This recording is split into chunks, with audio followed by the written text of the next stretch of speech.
perheen tulos, niin lähdetään lompiin.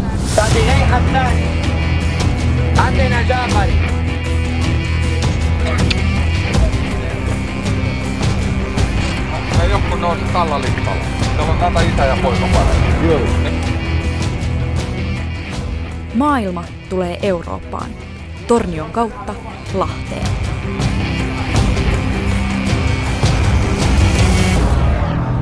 Vain vuosi sitten tämä Hennala oli varuskunta ja täynnä varusmiehiä. Nyt täällä asuu satoja turvapaikanhakijoita Irakista ja muualta kriisialueilta. Monelle heistä Suomesta tulee kotimaa.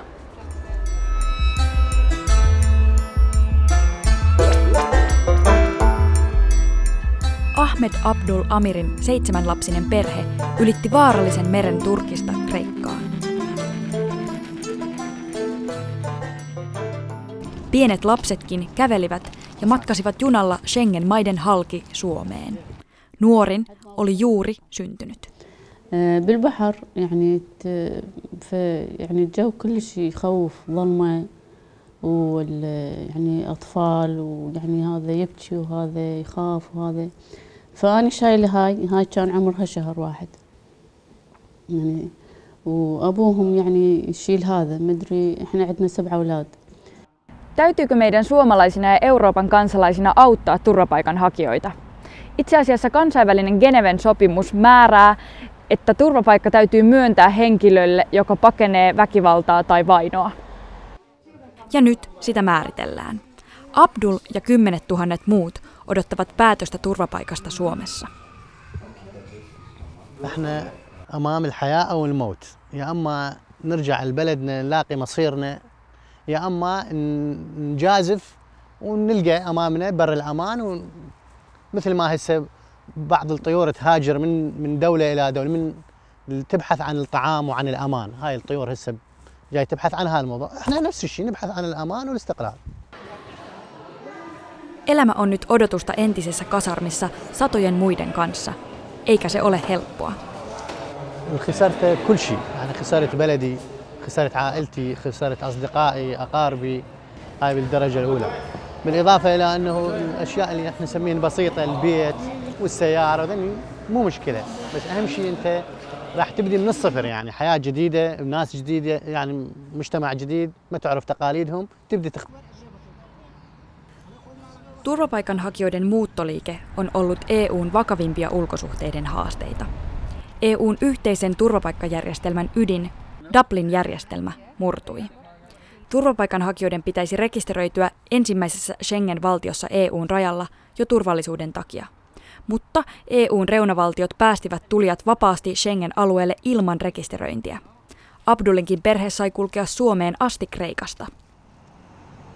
Suomi haluaa, että hakijat rekisteröidään EU:n rajoilla ja kuljetetaan hallitusti sisäisinä siirtoina EU-maihin. Ei voida lähteä siitä, että 100 000 rekisteröimättömät ihmiset hallitsemattomasti liikkuvat ympäri Eurooppaa. Silloin joudutaan tällaisiin hätäratkaisuihin, eli vaarannetaan sitten jo tämä vapaan liikkuvuuden periaate sulkemalla rajoja niin edespäin. EU huomasi, että yhteiset sopimukset eivät riittäneet, kun Eurooppaan saapui satoja tuhansia ihmisiä yhtä aikaa. Neuvottelut taakanjaosta ovat olleet täynnä kiistoja. Täytyy tämmöisiä suoja-alueita lähteä miettimään Euroopan ulkopuolelle, johon ihmiset voi turvallisesti tulla. Sen jälkeen he ei ole ihmiskauppaorganisaatioiden, ihmissalakuljetusorganisaatioiden armoilla. Ei tarvitse vaarantaa henkeä merta ylittäessä.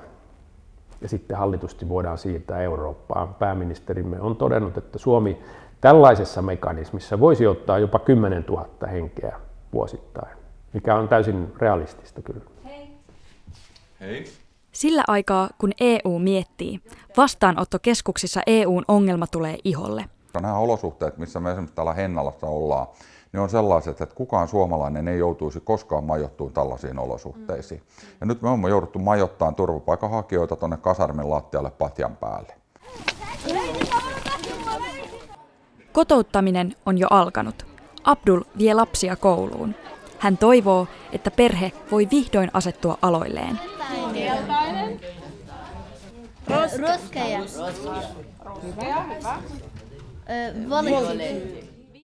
كل عائلة من حدر، كل عائلة جاية من محافظة معينة وعندها تقاليد معينة.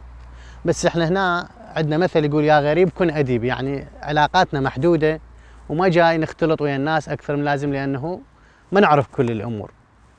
يعني قصدي هالمجمع اللي موجود هنا.